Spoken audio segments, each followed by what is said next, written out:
Welcome to Is It Covered, where we break down real stories and answer the big question, is it covered? Hosted by father and son duo Bruce and Brian Chapman of the JD Chapman Insurance Agency. This podcast will help you navigate the world of insurance with stories, tips, and answers that really matter. From personal to commercial coverage, we've got you covered. Now, let's get started. All right, welcome back, everybody. It's episode 2 of Is It Covered? I'm your host, Brian Chapman, here with my trusty host, Bruce Chapman. How are you, Bruce?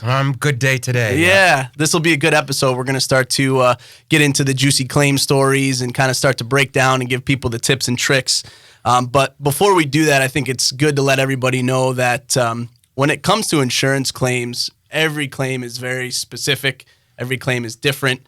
The is it covered portion really depends on, how the policy is written, if you have the correct coverages, and basically just having some communication with your agent. We just kind of want to let everybody know that not every claim is the same, and there's a lot of different varying factors to what happens here. Absolutely. So our goal is to give you kind of the tips and tricks, the general overview of how a claim works, just kind of general policy information and stuff like that. And kind of some fun things that we've run into, maybe not so fun for the insured, but things that we've seen.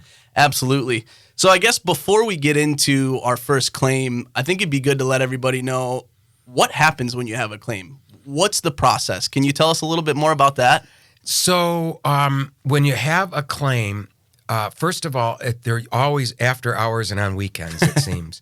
Our claim number is actually my home phone or my cell phone, as well as my partner Trevor's or our partner Trevor Chapman's. So if it's an after hours, you can report it. So we ask people report claims after hours that are really serious.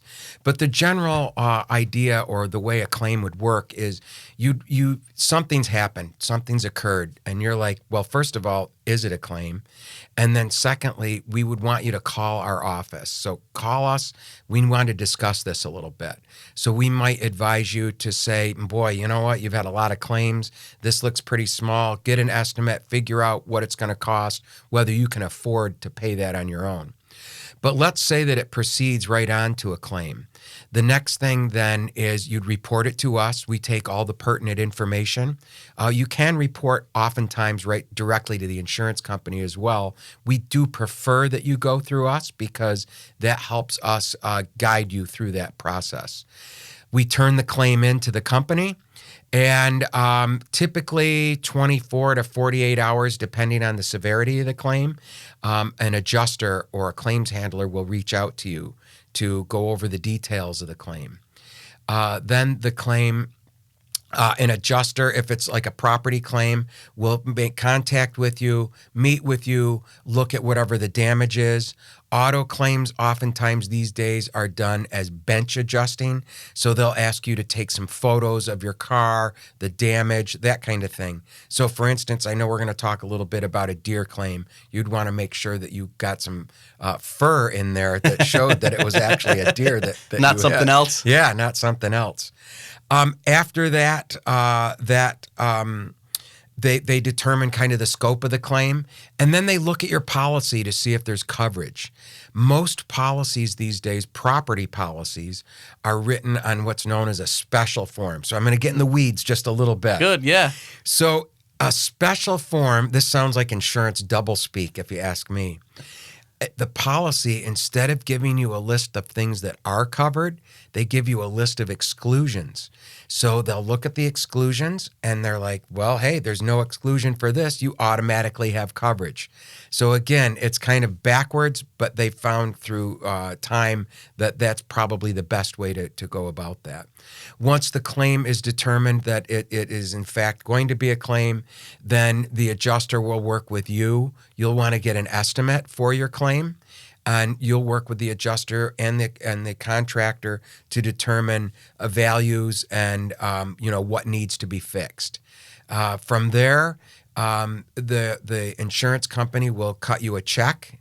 The check, if you have a mortgage, oftentimes will be made out to you and your mortgage company. Your mortgage company needs to sign off on that as well. That's important, yeah. Yep. It will be settled on generally, and we'll talk a little bit about this in some of our upcoming things, on an actual cash value basis.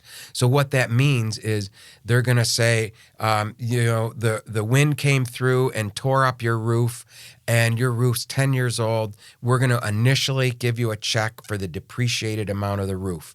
And the reason for that is if you never make repairs to it, they're done. But after you make those repairs, then they will give you a supplemental check to bring it up to replacement value.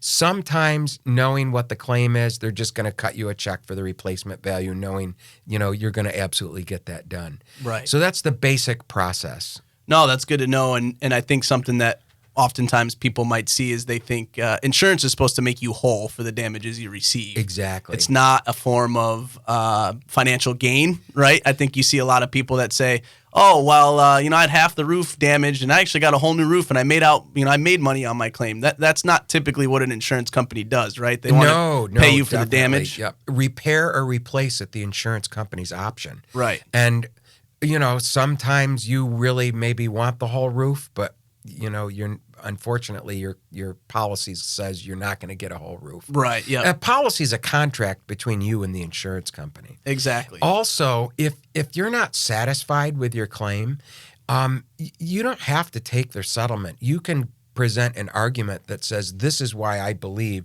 that I should get more for this claim. And oftentimes they're willing to listen to that. They just need some kind of proof to justify that. And that's where maybe it's a benefit to use some type of agency like ourselves because, we know the ins and outs of the companies. We can be a second set of ears and eyes for you. So I know that that's been beneficial for some folks that I've talked to. 100%. Absolutely. That's the value of an agent. Yeah. It's nice to call someone to say, I've had a claim, help me with this. Right. And you're not all on your own. Right. Exactly. Yep. Yeah. So I guess that kind of segues into the first claim that we'll get into here. And this one's very timely. Tell me about it. Paint me a nice picture.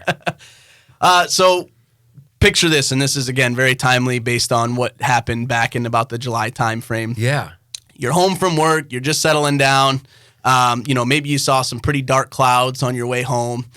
You're taking care of the dog, doing whatever you got to do. Well, all of a sudden it starts to get darker and darker and darker. You're checking your weather app, and you say, wow, this is going to be quite the storm. So before you know it, all of a sudden it sounds like someone's chipping golf balls into your house, and you look outside and you see this hail coming down, and you're in your house, you hear it hitting the roof. You're kind of thinking to yourself, "Oh man, this isn't probably too bad." Well, it gets bigger and bigger and bigger. It's raining golf balls on my house. Yes, exactly. Yes. Yep, it's like you're right in the middle of a driving range. For sure. And my little app shows the purple dot coming over my house. Right, exactly. Yeah. So you're thinking to yourself, "Oh man, this could be bad." Well, it gets even worse. You look outside and, you look at your cars and, it's like, wow, I can't get these in the garage right now, but I'm watching them get dented or my glass is shattering, my moonroof, sunroof is shattering, and you're kind of thinking to yourself, this is bad. This is going to cause some damage to my house. Oh, yeah. What am I going to do? It's a bad day. Absolutely. So let's say the storm passes. You've got some, a minute or two to kind of go outside. You're looking around. You're surveying the damage. You've got holes in your siding. You look at your roof, you might have some peeling shingles. You've got some pock marks from where the hail damage was. And you're thinking to yourself, oh man, this is going to get expensive. Yeah. Then you turn around and you take a look at your car. Maybe it's your car that you've had for a long time or your brand new car. And you say, oh my God, this thing is destroyed. It looks like the golf ball. Exactly. Yeah. It should go faster because there's dimples on it. Right. Well, then, yeah, right? you would think.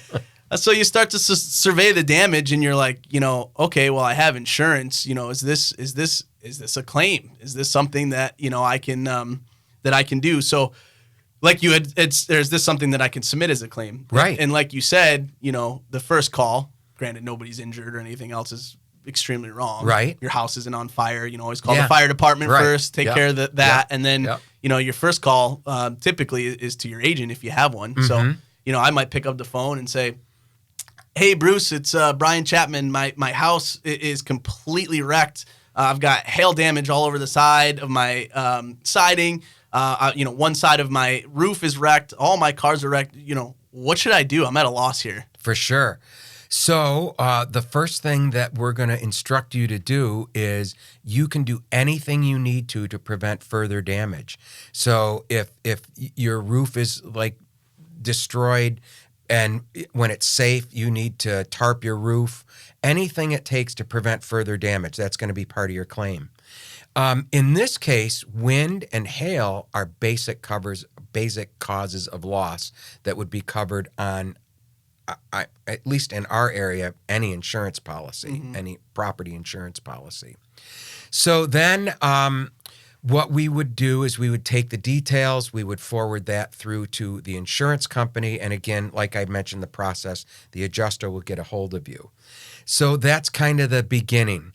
Because this is oftentimes what they call a catastrophe or a cat loss, there's going to be a lot of people turning claims in, and the process can take a little bit longer in that case, especially if maybe there's a Hurricane Milton somewhere also, and you have all these people, these adjusters that are all over the country pulling them away.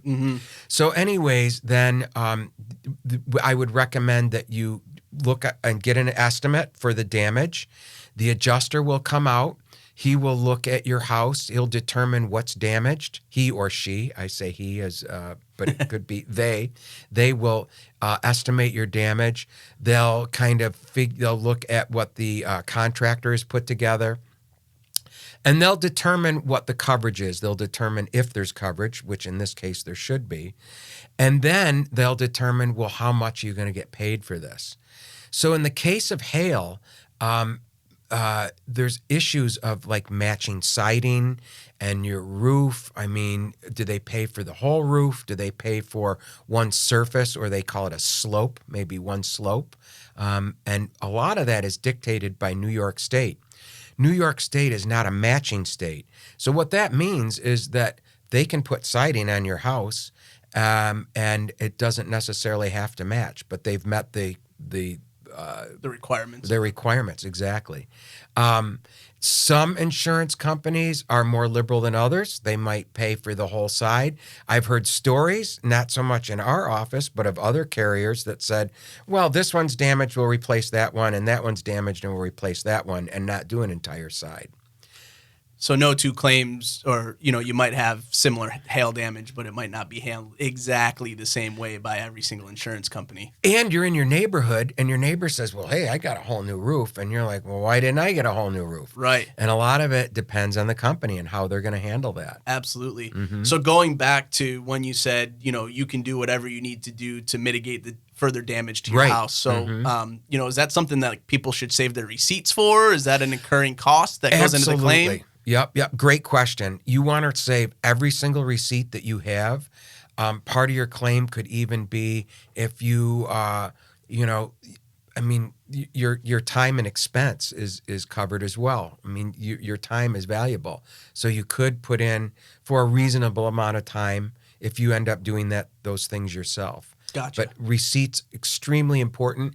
In a lot of cases, too, not necessarily in a hail claim, but there'll be like an auto claim, for instance. They have to take a damaged part out. You might want to save that just so an adjuster can look at it. Right. So if we're breaking down kind of the claim that I posed here, where your Back home, to hail. Yeah, exactly, where your home and your auto are are affected by the hail. Right. You typically have a home policy separate from your auto policy, correct? Right. Yes. Yep. So, Yep, absolutely. Again, it sounds like the home basic perils might be kind of a covered type of a loss. Yep. On the auto side, though, do you have to have any specific coverage for the hail to be, as a covered claim? Absolutely. So the coverage that you need for your auto is comprehensive coverage. Comprehensive covers animal collision. So think of deer, wind, hail, flood, super, super broad coverage, but that is what's going to cover hail. Gotcha. So you're going to have all these little dent marks in your car, and you're probably going to bring it to a place that can do dentless repair. Wait. Paintless dent repair, PDR. Yep. PDR. Yeah. You know that from your prior life. That's right. Thank you. Yeah. So anyways, and the backlog for that is enormous, or it has been. But the company, they're gonna pop those out. Now, I've seen that things look pretty good. In your experience, have you seen that as well? The paintless dent repair guys, it depends on who you work with. Yeah. But I've seen them, and I've watched them do it on a truck that I owned in Colorado, take my truck from looking like a golf ball to basically right out of the factory. So it's impressive what they can do. Exactly. Yep. Sometimes if it's too severe, then they have to actually replace parts. Right. It would be subject to your deductible. Typically, comprehensive would be like a $500 deductible. Could be less, could be more. So here's a question that I get asked sometimes is, okay, my home and my auto were involved in the same loss. Do I have to pay 2 separate deductibles? So that depends. It seems like that's the answer for most insurance things. It depends. Some companies, if you insure your auto and your home with the same company, and it's one event like a hailstorm, you'll only have to pay one deductible. You'd pay the highest deductible and for both. But that's not the case for all companies. So again, it depends by company. Gotcha. One of the other issues too is, and we've run into this where, one surface is damaged on the roof, but the roof has 2 layers of roofing on it. But the insurance company is only obligated to fix that one surface with 1 layer. But there could be other extenuating circumstances on why maybe the entire roof should be fixed. And that's where you need to make that argument. And you need to work with your contractor and your agent to say, this is why we believe the entire roof should be replaced. It's worth the argument. It's worth looking at. I can't say that it's always successful. Right. Yeah. And it's you got to make a valid argument more so than, hey, my neighbor got a new roof, I deserve a new roof. Exactly. It's got to be some extenuating circumstances behind that, and it's got to make sense for the insurance company and for you and for yourself as the insurer. For sure. So insurance companies, for the most part that I've seen, actually want to pay your claim, but they have to pay it within the contract of the insurance company. So right. I think insurance companies get a bad rap where they don't want to pay claims. Right. Again, but that's where your agent comes in. Absolutely. Yep. So to kind of sum this one claim up, right? Hailstorm, crazy, apocalyptic type storm comes through, home's damaged on the siding and the roof, auto, your car's damaged with the glass and the, needing paintless dent repair and so on. So I guess in conclusion, is it covered? It is absolutely covered. This is one that I can say unequivocally, how's that for a big word, is absolutely covered. If you have comprehensive coverage on your vehicle, it's covered.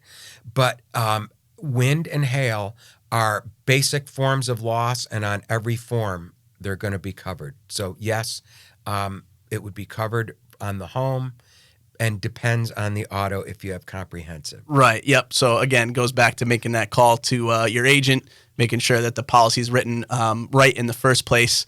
And one thing before we wrap it up, I know that you and I were talking the other day, and you had a really good suggestion for everyone in terms of what's the best way to prevent a claim, or what's the best way to even stay out of a situation. Again, wind and hail is an act of God. You can't really do much to prepare for that. Right. But what about other small claims around your home? Ah, yes, office cooler talk, right? Okay.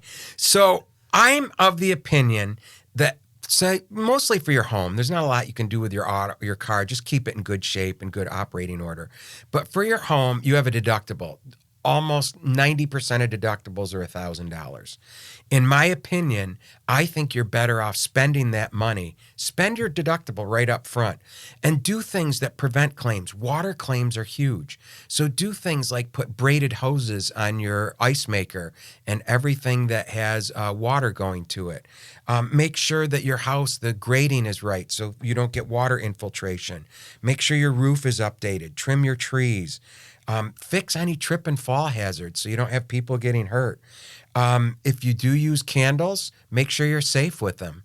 Don't overload outlets. You see these pictures of like outlets and it's like amazing how your house doesn't burn down. But the gist of the whole conversation here is it's worth your time to spend time and money and effort to spend that ahead of time to prevent claims. A claim is, pardon my French, a pain in the ass, and it's not going to be fun for you or anyone. It's just going to be a disruptor. So you're better off fixing the disruptors before they occur. Gotcha. Well, I guess that's a good way to kind of end this one to, that's something to really take to heart with people to prevent a claim before it actually happens. Absolutely. So as always, reach out to your agent. Every insurance policy is different. We're always happy. We're here to help, and we'll see you on the next episode. Okay. Thanks for listening to the Is It Covered podcast. To learn more about how JD Chapman can assist you with all your insurance needs, please visit our website at jdchapmaninc.com or call us at 315-986-4062. JD Chapman, we've got you covered. This podcast provides general information only. It does not offer or bind insurance coverage. Coverage cannot be changed or confirmed through this podcast, email, voicemail, or fax. Insurance only takes effect once confirmed by a licensed agent. For specific coverage details, please call us at 315-986-4062. All coverages are subject to the terms, conditions, and exclusions of the issued policy, which may vary by state. This podcast does not provide legal, tax, or financial advice. Please consult a professional for those needs. Links to other sites are provided for convenience. We don't control or endorse their content. Any claims scenarios discussed are hypothetical. Coverage decisions depend on the specifics of each case.